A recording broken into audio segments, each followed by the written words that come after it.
నీ తండ్రి కోపము నీ మేలు కోసమే, నీ తండ్రి కోపము నీ బాగు కోసమే, నీ తండ్రి కోపము గద్దింపు నీ క్షేమం కోసమే. పిల్లలు, ఈ మాట గుర్తుపెట్టుకోండి.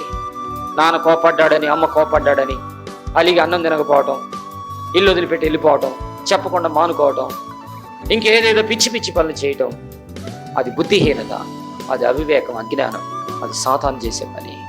గద్దింపుకు లోబడాలి. ఆ శిక్ష మీకు ఆశీర్వాదకరంగా మార్చబడుతుంది. దావీదు భక్తుడు అన్నాడు, ఆయన నన్ను శిక్షించడం నాకు మేలాయినో. ప్రార్థన చేయి, మీ నాన్న కోసం ప్రార్థన చేయి, మీ అమ్మ కోసం. లోబడండి మీ తల్లిదండ్రులకి, గౌరవించండి మీ తల్లిదండ్రుల్ని. తండ్రులారా, తల్లులారా, మీ పిల్లలకి మాదిరి చూపించండి. మీ పిల్లల ముందే మీరు తిట్టుకుంటా, కొట్టుకుంటా, రుసుకుంటా ఉంటే వాళ్ళకి ఏం మాదిరి చూపిస్తారు? సరి చేసుకుందాం.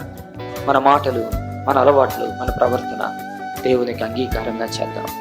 ఆ పరమ తండ్రి ప్రార్థన నేర్పించమన్నప్పుడు మా ప్రభు అంటున్నాడు, పరలోకమందున్న మా తండ్రి. ఆ తండ్రి బిడ్డలుగా మనం ఉన్నాం. మనల్ని మనం ప్రభువుకి సమర్పించుకుందాం.